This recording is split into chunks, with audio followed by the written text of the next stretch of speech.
ओम शांति। देहरादून से ब्रह्मा कुमारी प्रेमलता बहन जी अपना अनुभव सुनाती हैं कि 14 वर्ष की आयु में 1954 में मैं हिंदू नव संवत्सर पर पहली नवरात्रि के दिन लौकिक माँ के साथ शीतला देवी के दर्शन करने गई थी, जहाँ नानी जी से भेंट हुई और उन्होंने बताया कि माउंट आबू से देवियाँ आई हुई हैं।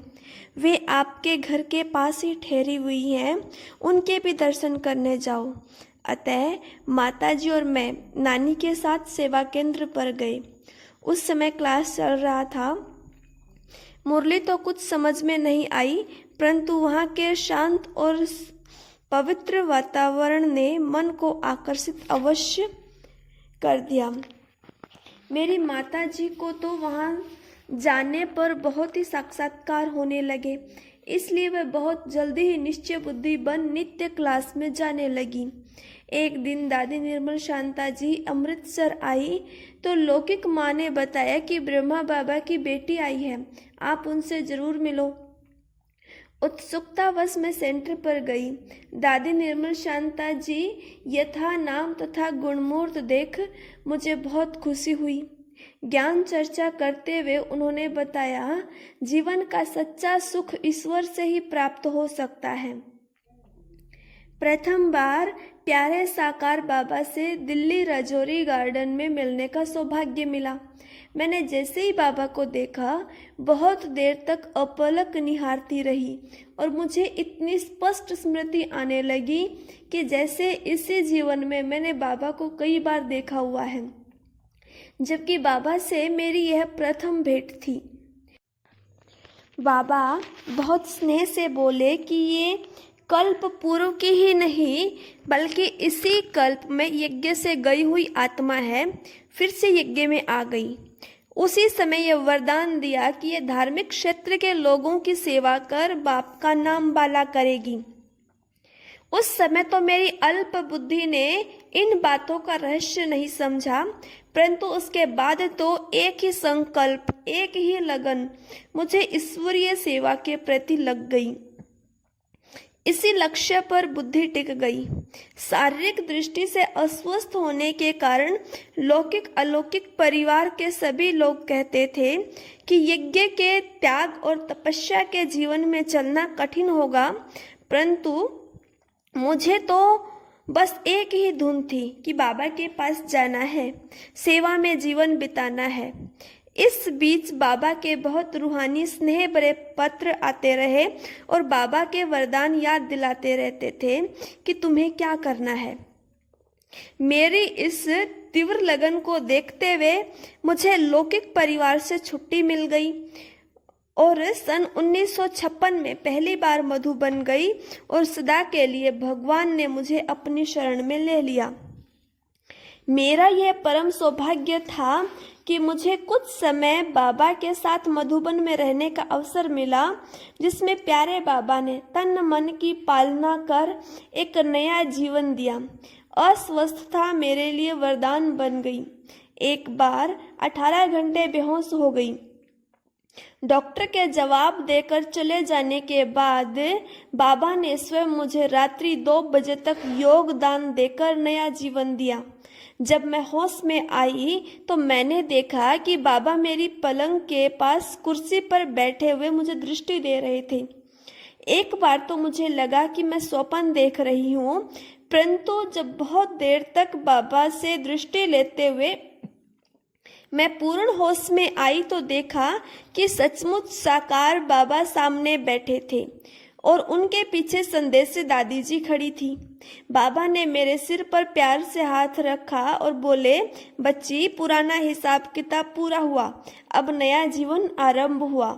उस समय तो मुझे इस बात का पूरा अर्थ समझ में नहीं आया, परंतु बाद में इस सारे घटनाक्रम की समझ आई। प्यारे बाबा ने जब डॉक्टर की बात सुनी कि होश में आने की संभावना कम है और इसे मुंबई ले जाओ, तब बाबा ने कहा, बाबा आज बच्ची को आयु का वरदान देगा, और बाबा ने मेरे कमरे में ही आकर योगदान द्वारा नया जीवन दिया। ये कमाल है प्यारे बाबा की। क्या ये विचार कभी उठ सकता है कि कैसे ब्रह्मा तन में स्वयं भगवान आया है? भगवान के चमत्कार कदम कदम पर उन्हें दिखाई देते हैं जो उनके सानिध्य में जीवन बिताते हैं। लोग कहते हैं भगवान ज्ञान का सागर है, परंतु कभी किसी ने देखा नहीं, जबकि हम ऐसी सौभाग्यशाली आत्माएं हैं जिन्होंने ब्रह्मा तन से उस ज्ञान सागर की लहरों का स्पर्श पाया है। परमात्मा प्रेम के सागर हैं, सुना सबने है, परंतु भगवान के थोड़े से बच्चों ने उस प्रेम सागर को ब्रह्मा तन में बहते देखा है। प्रभु पालना का अनुभव यह लेखनी लिखने में सक्षम नहीं है। बीमारी के बाद शारीरिक दृष्टि से मैं इतनी कमजोर हो गई थी कि अपना कार्य भी स्वयं नहीं कर सकती थी। तब प्यारे बाबा ने माता बन अपने हाथों से खिलाया पिलाया और दृष्टि देकर इतना शक्तिशाली बना दिया कि कोई कभी सोच भी न सके कि यह शरीर इतना अस्वस्थ रहा होगा। शांति के सागर बाबा के सामने जाते ही सब संकल्प शांत हो जाते थे।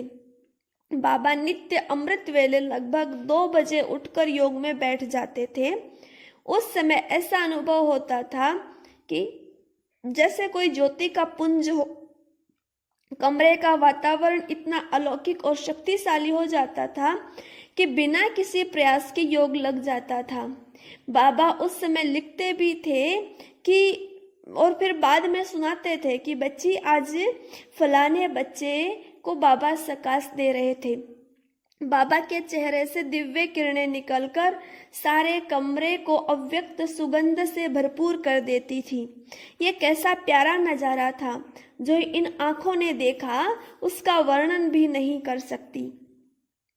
बाबा अपने पास बिठाकर सिखाते थे कि कैसे आत्माओं की सेवा करनी है, उनकी समस्याओं का समाधान करना है, धार्मिक लोगों के पास कितनी श्रद्धा युक्त स्थिति से जाना है। जिस कार्य को हम मुश्किल समझते थे, बाबा उसके लिए भी हमें प्रोत्साहित करते थे कि बच्चे मेहनत से कार्य करते चलो। क्या होगा? इस प्रश्न के पीछे अपनी बुद्धि मत चलाओ। आप अपना पार्ट बजाते चलो, जो होना होगा सो होगा। बाबा के चेहरे पर ऐसा रूहानी नूर था कि उनको देख लेने से ही सब ठीक हो जाते थे। बाबा को देखकर आंखें कभी तृप्त नहीं होती थी, बस यही इच्छा रहती थी कि हर पल बाबा को देखते ही रहे।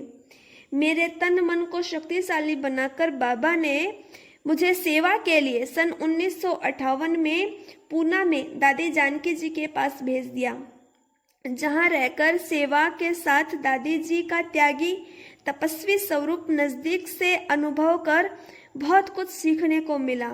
दादी जी ने बहुत ही स्नेह से मुझे रूहानी सेवा के योग्य बनाया। उसके पश्चात बाबा ने मुझे सन 1960 में अंबाला सेवा केंद्र में सेवार्थ भेज दिया। 2 वर्ष वहां सेवा की। एक दिन प्यारे बाबा का पत्र आया। बाबा ने लिखा, बच्ची देहरादून जाकर सेंटर खोलो। बाबा को देहरादून बहुत पसंद था। बाबा बताया करते थे कि मैं 1 मास तक देहरादून में एक संत जिनका नाम लक्ष्मण दास सोनी टोपी वाला था के पास रहा था। बाबा की अलौकिक प्रेरणा को प्राप्त कर सन 1962 में देहरादून सेवा केंद्र का आरंभ किया गया। देहरादून में सेवा केंद्र खोलने के पीछे क्या राज समाया हुआ था, यह तो कुछ समय के बाद ही खुला। बाबा का वरद हस्त मेरे सिर पर था। धीरे धीरे बाबा ने जिस सेवा के लिए मुझे तैयार किया था वह पहुंचा दिया। वहां पर रहकर धार्मिक लोगों की सेवा करने का सुनहरा अवसर मुझे प्रदान किया। हम जो स्वप्न में भी नहीं सोच सकते थे वह बाबा करा लेते थे। एक बार बाबा से मैंने पूछा, बाबा हम बहुत ही रूहानी स्नेह से, मेहनत से, सच्ची लगन से सब आत्माओं को परमात्मा का संदेश देते हैं, परंतु लोग फिर भी हमें गालियां ही निकालते हैं। बाबा पहले तो मुस्कुराते हुए मेरी बात सुनते रहे, बाद में बड़े प्यार से कहा, बच्ची तुम शांति से शांति स्थापना के कार्य में लगी रहो। समय आएगा लोग तुम्हें पहचानेंगे। कैसी भी परिस्थिति हो, बाबा सदा निश्चिंत बेफिक्र बादशाह बन चलते थे। हम समझते थे कि ये समस्या बहुत बड़ी है, परंतु बाबा सदैव साक्षी अवस्था में रह बड़ी से बड़ी समस्या का बहुत थोड़े शब्दों में समाधान कर देते थे। बाबा बहुत ही उदारचित और राजाओं जैसी शालीनता से व्यवहार करते थे। एक बार यज्ञ के धोबी से बाबा ने पूछा, बच्चे किसी चीज की दरकार हो तो बताना, कपड़े आदि हैं? उसने बहुत ही संकोच से कहा, हाँ बाबा, सिल रहे हैं। बाबा ने कहा, बच्चे आओ, बाबा के पास बहुत सिले हुए कपड़े रखे हुए हैं। यह कहते हुए बाबा उसको अपने साथ कमरे में ले आए और अपनी कपड़ों की अलमारी खोलकर बोले, बच्चे जितने चाहिए इनमें से ले लो। बाबा का सो बच्चों का। वह बेचारा तो संकोच से कहे, नहीं बाबा, मेरे कपड़े सिल रहे हैं, मिल जाएंगे। परंतु बाबा ने अपने हाथ से कुछ कपड़े उठाकर उसको दे दिए। ऐसे थे गरीब निवाज बाबा। बाबा के हर कदम से शिक्षा मिलती थी। अच्छा, यह अनुभव यहीं पर समाप्त होता है। ऐसे ही रोज प्रेरणादायी अनुभव सुनने के लिए प्लीज चैनल को लाइक और सब्सक्राइब करें। ओम शांति।